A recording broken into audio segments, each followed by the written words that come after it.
Halo, assalamualaikum warahmatullahi wabarakatuh. Buat saat ini banyak sekali casing PC bertema gaming dengan harga cukup miring. Banyak banget pokoknya. Apalagi di rentang harga 300 ribuan ya. Dan merek ini pun gak mau ketinggalan. Kereta bos. Ya bukan sih bro, emang mau minggat. Maksudnya update casing terbaru yang sangat terjangkau di kantong. Nah, apa aja kelebihan dan kekurangan casing ini, lanjut tonton aja videonya sampai tuntas biar channel ini makin teratas. Amin.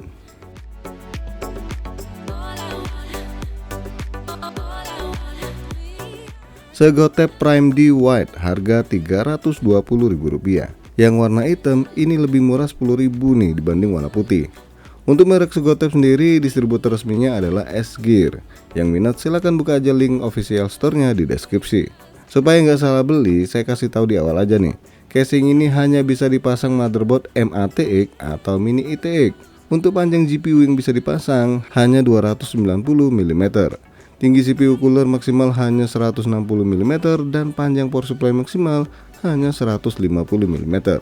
Storage yang bisa dipasang 2 hard disk 3,5 inch dan 1 SSD 2,5 inch. Kipas maksimal yang bisa dipasang adalah 7 kipas ukuran 120 mm. 2 di depan, 2 di atas, 2 di bawah dan 1 di belakang. Khusus bagian depan bisa dipasang 2 kipas 140 mm. Biar kata kecil, casing ini bisa dipasang radiator 240 untuk bagian depannya. Detail lengkap speknya bisa dilihat di video ya, atau nanti saya masukin di deskripsi.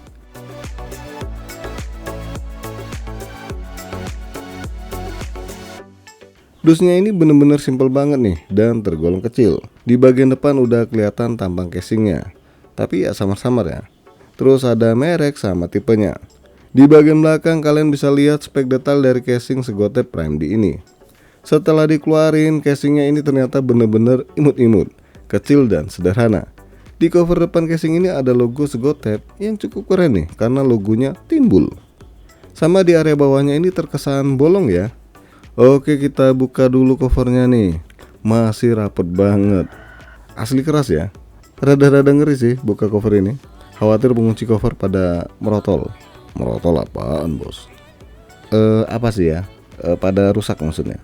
Dan setelah dibuka, di bagian bawah ini memang ada lubang kecil buat ventilasi udara. Sama bagian samping covernya ini bolong-bolong ya. Karena biar ada sedikit celah udara masuk dari samping. Kalau lihat bagian depan casing memang bisa sih ya dipasang 2 kipas ukuran 14 cm. Oke, lanjut pada bagian samping casing. Bener-bener nggak disangka, saya kira kaca. Nggak taunya hard plastik. Istilah kerennya sih akrilik bening ya, atau plastik transparan.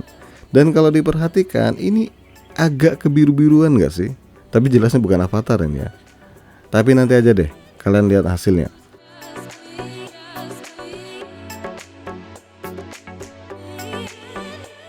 Di dalam casing ini ada sebuah buku panduan pemasangan dan lagi-lagi nggak berwarna alias hitam putih. Tapi informasi yang diberikan cukup jelas kok. Untuk susunan kabel manajemen casing ini cukup oke. Kemudian di bagian power supply cover pun bolong. Jadi bisa flexing merek power supply yang dipakai nih. Coba kalian perhatikan ini, jarak antara motherboard dengan bagian atas ini deket banget nih. Semoga nggak bikin kendala pas pemasangan nanti. Terus ruang kabel manajemennya ya lumayan ya. Gak luas-luas banget tapi gak terlalu sempit banget. Di atas power supply cover ini bisa juga dipasang kipas, sama ada 2 lubang kabel manajemen. Di bagian belakang penutup slot ekspansinya ini udah bolong-bolong ya. Bagus sih buat sirkulasi udara. Dan modelnya model tanam semua. Ya kelasan gini masa ya ngarep penutup yang bisa lepas pasang. Untuk penutup semua slot ekspansinya model pintu gini ya. Keren sih buat harga segini. Oke, langsung aja kita buka penutup casing bagian kabel manajemen. Bahan penutupnya ini nggak tebel-tebel banget, lagi-lagi sesuai harga. Kemudian di area kabel manajemen ini cukup banyak tempat buat kabel tis ya. Sayangnya sih di dekat tempat SSD ini malah nggak dikasih cantelan sama sekali nih. Bentar, kita lepasin dulu satu bungkus baut-baut pemasangan perangkat di casing ini.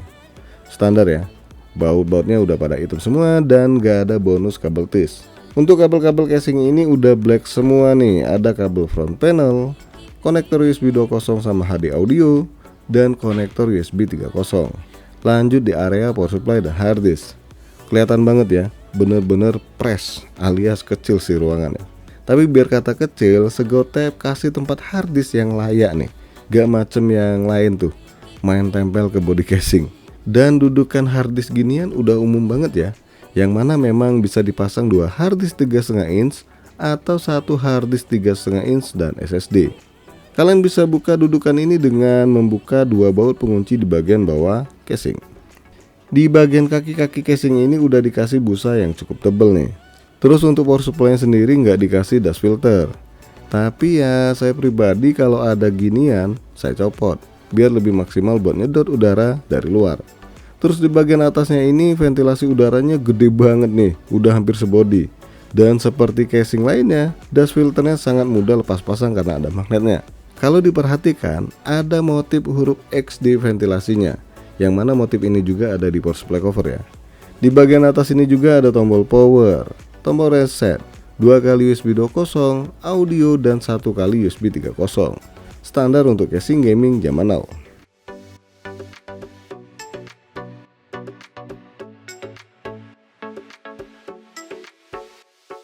Buat pemasangan perangkat PC di casing ini sebagian gak ada kendala, sebagian ada kendala. Pertama, pemasangan kipas bagian depan, ini aman. Kemudian motherboard MATX lebar, ini juga aman.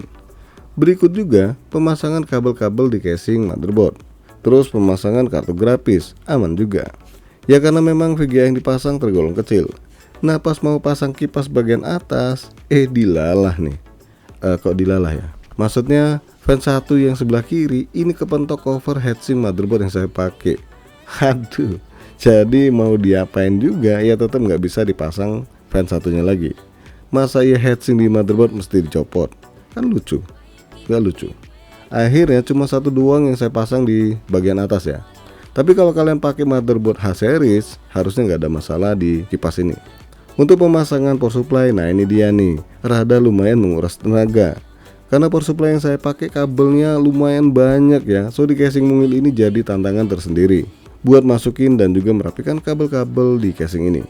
Tapi mohon maaf ya, saya nggak sempet bikin video merapikan kabelnya. Dan pemasangan harddisk ke bracket nggak ada masalah. Masalahnya pas mau masukin ke casing, lagi-lagi terkendala banyaknya kabel-kabel power supply. Yang jelasnya butuh usaha juga nih buat masukin bracket harddisk ke dalam casing. Walaupun akhirnya bisa juga.